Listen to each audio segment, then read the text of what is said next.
Frank Capra' বিশ্বৰ আটাইতকৈ দয়ালু বিচাৰক হিচাপে পৰিচিত আছিল তেওঁ। কেঞ্চাৰৰ সৈতে যুঁজি ৮৮ বছৰ বয়সত শেষ নিশ্বাস ত্যাগ কৰে কেপ্ৰিঅ'ই। গভীৰ মমতা, নম্ৰতা আৰু মানুহৰ মংগলৰ প্ৰতি অটল বিশ্বাসৰ বাবে বিশ্বজুৰি প্ৰিয় ন্যায়াধীশ কেপ্ৰিঅ'ই আদালতৰ কক্ষত কৰা কামৰ জৰিয়তে লাখ লাখ লোকক স্পৰ্শ কৰিছিল।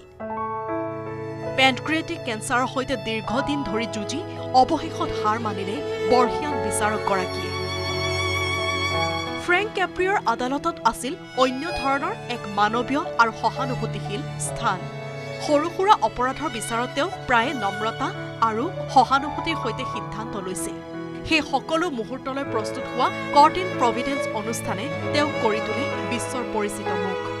কিছুদিন পূৰ্বে সামাজিক মাধ্যমত পোষ্ট কৰা এটা ভিডিঅ' বাৰ্তাত কেপ্ৰিঅ'ই কয়, মই আকৌ হাস্পতাললৈ উভতি আহিছোঁ। অলপ অসুস্থ বোধ কৰিছোঁ। আপোনালোকে মোৰ বাবে প্ৰাৰ্থনা কৰিব।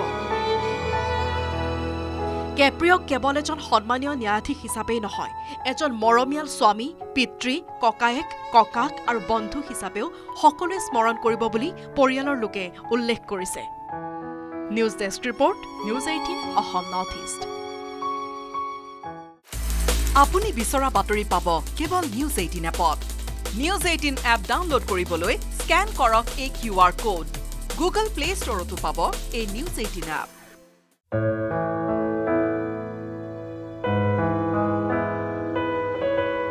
ফ্ৰেংক কেপ্ৰিঅ' বিশ্বৰ আটাইতকৈ দয়ালু বিচাৰক হিচাপে পৰিচিত আছিল তেওঁ।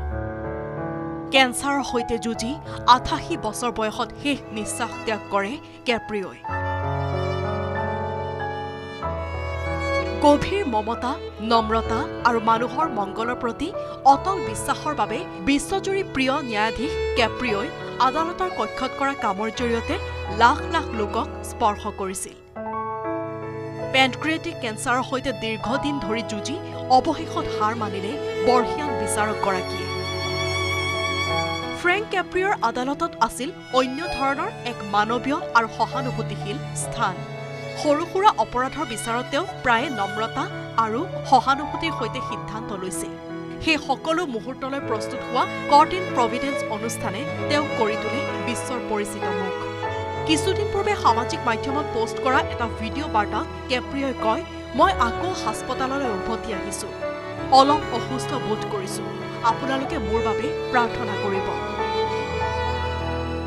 কেপ্ৰিঅ'ক কেৱল এজন সন্মানীয় ন্যায়াধীশ হিচাপেই নহয়, এজন মৰমীয়াল স্বামী, পিতৃ, ককায়েক, ককাক আৰু বন্ধু হিচাপেও সকলোৱে স্মৰণ কৰিব বুলি পৰিয়ালৰ লোকে উল্লেখ কৰিছে। News desk report, news 18 Assam north east. আপুনি বিচৰা বাতৰি পাব কেৱল নিউজ 18 এপত।